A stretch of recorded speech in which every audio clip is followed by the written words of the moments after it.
Bien, voilà donc la Torqueflite 904. Eh bien non, ce n'est pas une 904. Encore un changement de dernière minute, c'est une 998. Les 998 ont équipé les Matador V8 304, donc il semble bien que c'est celle qui était montée dessus, même si le numéro ne correspond pas, mais en tout cas c'est ce modèle-là. Comment on repère une 904 du 998? Eh bien en fait, de l'extérieur, on ne peut pas la repérer. Pour la repérer, il faut démonter le carter et ensuite vérifier deux pièces qui permettent de différencier les deux modèles. D'abord, il y a la bande arrière. On ne le voit pas ici parce qu'elle est montée. Elle est en deux parties et effectivement, elle est bien en deux parties. Et la deuxième pièce qui permet de distinguer la 904 de 998, c'est le valve body, puisque sur ce modèle-là, on a ici un croisillon, donc un renfort, qui indique que c'est une 998. Voilà, ce sont les deux seuls indices qui permettent de différencier les deux. Maintenant, concernant cette fameuse sortie qui mène à l'admission, j'ai vérifié, vous allez me dire à quoi sert ce bouchon, mais je vous dirai après. J'ai vérifié donc où elle est cette canalisation. Eh bien, elle va dans le compartiment moteur que nous allons voir ici, que j'éclaire maintenant. Voilà. Et ce compartiment moteur, pour l'instant, il est encore tout cracra, mais le connecteur, la canalisation, pardon, arrive ici. On le voit ici sur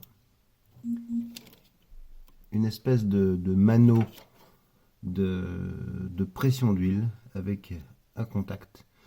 Ce contact arrive sur ce connecteur et de ce connecteur on repart sur un autre élément qui est... Où est-ce que je l'ai foutu? Je ne sais plus où je l'ai foutu. Il est bien caché. Où est-ce qu'il est ce con là? Ah, il est là. Voilà. On arrive, comme vous voyez, il est où? Il est là. Sur cette pièce là. Donc on voit bien ici qu'il y a une sortie pour une dépression. Enfin une dépression, en tout cas un tuyau d'air. Donc il semblerait que ça commande quelque chose. Mais quoi? Alors sur le schéma électrique de la Matador, question accessoire, on voit bien, ça c'est la plume, on s'en fout. Voilà. Vous voyez ici, est-ce que c'est le bon dessin? Je mets, voilà, ici. Vous voyez ici j'essaie de rapprocher le plan soit à plat. Voilà. En plus c'est bon éclairage. Bon voilà la fameuse pièce que je vous ai montrée.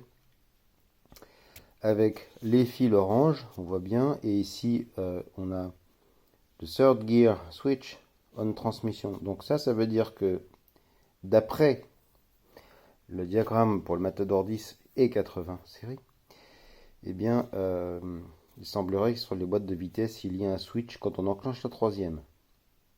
Mais, comme vous le voyez, c'est marqué manual transmission. Comme on est sur une transmission automatique, eh bien, ils ont remplacé ce switch par la canalisation. Et en fait, quand je regarde sur la dock, cette sortie qu'on voit à l'arrière de la boîte, c'est la pression du gouverneur. Donc, quand la pression du gouverneur atteint une certaine valeur, eh bien, en fait, on peut considérer que ça va enclencher le mano-contact de pression qu'on a vu sur l'admission, qui va permettre de commuter cette pièce-là, qu'ils appellent le TCS solénoïde. Et puis, par contre, comme vous le voyez, il n'y a pas de dessiné les tuyaux qui sont à l'avant et à l'arrière de cette pièce. Donc, je ne sais pas à quoi sert cette pièce. Je ne comprends pas. J'ai compris à peu près comment ça se passait, mais pourquoi ça enclenche quelque chose et pourquoi ça enclenche quelque chose au niveau de l'admission. Est-ce que c'est un problème de pollution? Est-ce que c'est autre chose? J'en sais absolument rien. Mais en tout cas, c'est une pression qui est lue par la queue de boîte et qui remonte vers ce petit ensemble électrique.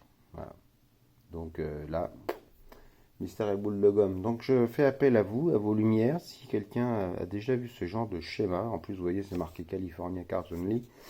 On sait ils étaient beaucoup plus avancés question contrôle pollution à l'époque. C'est pour ça qu'on a souvent des choses comme ça. Donc on pourrait considérer que c'est pour la pollution, mais en tout cas, je l'ai, du coup, comme vous l'avez vu sur la queue de la boîte, je l'ai condamnée, puisque pour moi, elle ne sert à rien. En tout cas, puisque je n'ai pas l'ensemble du schéma, je ne peux absolument pas savoir où les durites pourraient se connecter. Voilà, donc vous avez appris deux choses. Que la Torque Fleet est une 998 et ce petit schéma qui restera un mystère.